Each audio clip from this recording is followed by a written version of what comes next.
And Son is in! What a strike, he's done it again, he's done it again! 토트넘이 갑작스러운 위기에 봉착하게 되었습니다. 지금 당장은 아니고 앞으로 다가올 1월이 문제인데요. 일단 시작은 지난 노팅엄 경기에서 비수마의 퇴장으로 인해 발생했습니다. 비수마는 팀이 이기고 있는 상황에서 쓸데없는 태클로 이번 시즌 두 번째 다이렉트 퇴장을 받게 되었고 결국 추가 징계로 4경기를 결장이 확정되게 되었고 이 징계가 끝날 때에는 아프리카 네이션스컵에 차출되어 결국 그는 이 경기를 끝으로 거의 3월이 되어서야 토트넘에 복귀하게 되는 어처구니 없는 상황을 만들게 된 것입니다. 이렇다 보니 당장 토트넘에서는 이 자리에 공백을 메꿔야 하는 일이 급선무가 되었는데요. 사르마저 네이션스컵으로 인해 차출이 되기 때문에 더욱 걱정이 커질 수도 있는 상황이었습니다. 하지만 다행히도 이 자리에는 호이비에르가 있었기에 한숨 돌릴 수는 있었습니다. 호이비에르는 비수마와 같이 전진 드리블 능력이나 공격 영향력은 없지만 그래도 부지런한 움직임을 바탕으로 중원에서 끊임없이 싸워주며 수비력만큼에 있어서는 꽤 괜찮은 모습을 보여주고 있기에 토트넘은 비수마의 공백을 충분히 상쇄할 수 있으리라 생각했죠. 그러나 여기서 또 새로운 암초가 등장했습니다. 호이비에르가 팀을 나간다고 선언했기 때문이죠. 이탈리아라 스탬파, 스페인 엘골디히탈 등 복수 매체는 최근 이와 관련된 기사를 내면서 현재 토트넘에서 입지를 잃으면서 불만을 느끼고 있는 호이비에르는 내년 여름 이적 시장까지 기다리기보다는 당장 다음 달에 겨울 이적 시장 문이 열리면 떠나길 원한다. 이미 아틀레티코 마드리드와 유벤투스, 풀럼 등 복수 구단의 관심을 받으면서 이적을 하려고 준비 중에 있다며 호이비에르의 이적과 관련된 소식을 전했습니다. 호이비에르는 작년 콘테 사단 때까지만 하더라도 붙박이 주전으로 팀에서 활약했는데 이번 시즌 들어 비수마에게 완전히 자리를 내주며 모든 대회 통틀어 17경기 중 선발 출전한 경기가 단 4번에 불과했을 정도로 아쉬운 출장 기회를 부여받았습니다. 호이비에르 입장에서는 선발에서 후보로 전락한 상황이 썩 기분이 좋지 않은 데다 어차피 비수마와 사르가 돌아오면 자신은 또다시 후보로 돌아가야 하기 때문에 기회가 왔을 때 토트넘을 나가야 한다는 입장을 피력한 것이죠.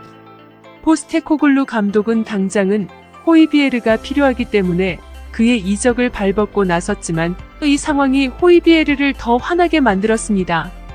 시즌 초반에는 거들떠도 안 보더니 이제 선수들이 부상이나 대회로 빠지니 이제서야 자신에게 아쉬운 소리를 하는 게 더 화가 나는 상황이었죠. 이렇다 보니 호이비에르는 만약 자신에게 적극적으로 구애를 펼치는 팀이 있다면 이번 1월 이적 시장을 통해 이적을 감행하겠다라는 의사를 밝혔습니다. 그렇다고 토트넘이 이제 와서 계약 기간이 2년이 남은 호이비에르에게 재계약을 요청할 리는 만무했고 또 돈에 눈이 먼 레비 회장이 절대로 손해보는 짓은 안 하기 때문에 이를 잘 알고 있는 호이비에르가 여기에 절대 당하지 않겠다는 입장을 보여준 것이죠. 상황이 이렇게 돌아가다 보니 토트넘은 당장에 이 자리에 대체자를 찾아야 하는 상황에 놓였습니다.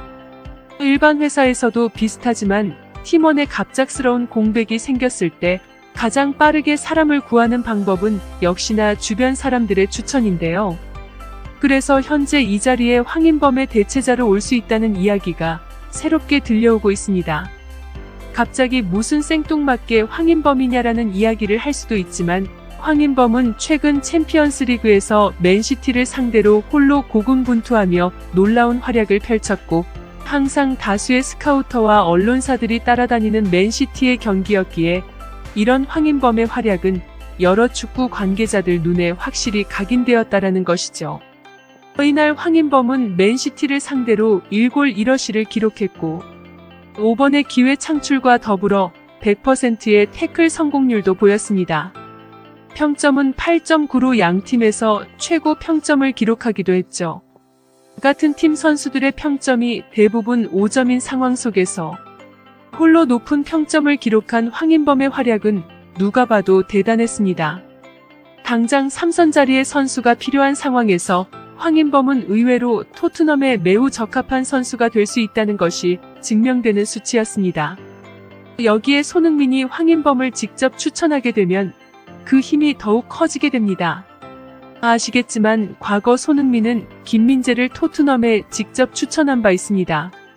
이때 토트넘은 김민재를 체크했는데 아직 그가 유럽리그에서 증명한 것이 없기 때문에 그의 영입에 조심스러웠죠.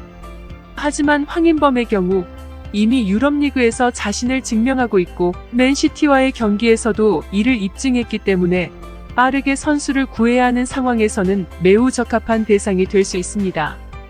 여기에 손흥민의 발언권 또한 과거와는 그 무게가 다르다는 점도 긍정적인 요소로 작용합니다. 과거 손흥민이 김민재를 토트넘에 추천했을 때는 다이어와 요리스가 라커룸을 장악하고 자신의 권력으로 선수들을 숨도 못 쉬게 짓눌렀을 시기였습니다. 이렇게 당연하게도 수비수를 추천했을 때는 다이어와 요리스가 수비 포지션인 만큼 그들이 내리는 무언의 허락이 있어야 영입이 가능했던 상황이었죠.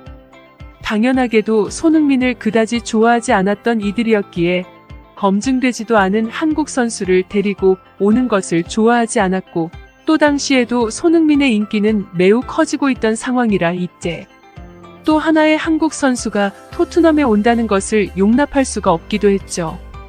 결국 요리스와 다이어, 요다라인의 달갑지 않은 태도와 토트넘 구단진의 미지근한 태도가 김민재 영입을 성사시키게 하지 못했고 그렇게 몇 년이 흐른 지금 토트넘은 이제 감히 김민재에 대해 영입이라는 이야기도 꺼낼 수 없을 만큼 김민재는 엄청난 존재가 되어버렸습니다. 이때 손흥민의 말을 귀담아 듣지 않은 것에 대해 토트넘은 아직도 후회를 하고 있습니다. 그렇기에 이번에 만약 손흥민이 추천하게 된다면 이에 대해 매우 진지한 결정을 내릴 수 있는 상황인 것이죠. 현재 리그가 한창인 상황에서 당장 즉전력감으로 쓸 수 있는 뛰어난 선수를 데리고 올 수 있다라는 건 사실 불가능에 가깝습니다. 그 어떤 팀도 선수를 그렇게 쉽게 내어주지는 않으니까 말이죠. 그것도 구하기 어려운 삼선이면 더 그렇습니다. 현재 미넨에서도 6번 역할을 해줄 삼선 선수가 전무한 상황에서 엄청난 어려움을 겪고 있고 그렇기에 김민재가 매경기 고전하는 것만 봐도 알 수 있습니다. 미넨 또한 당장 겨울에 6번 선수를 데리고 오는 것이 최우선 과제가 되어 있을 만큼 중요한 상황이고 투엘 감독 또한 인터뷰에서 몇 차례나 이 부분에 대해서 언급했죠. 결국 당장의 3선 미드필더가 필요한 상황에서 토트넘은 그 어떤 선수라도 데리고 와야 하는데 이런 상황에서 황인범은 매우 좋은 카드가 될 수 있는 것입니다.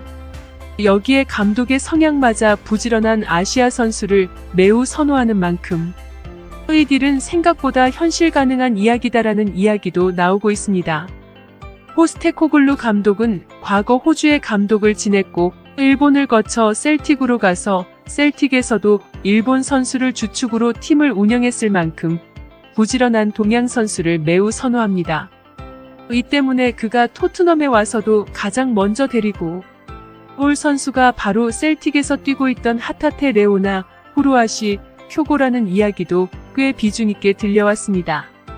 과연 호이비에르가 나가게 된다면 그 자리에 황인범 선수가 대체자로 가게 될지 토트넘의 선택이 궁금해집니다.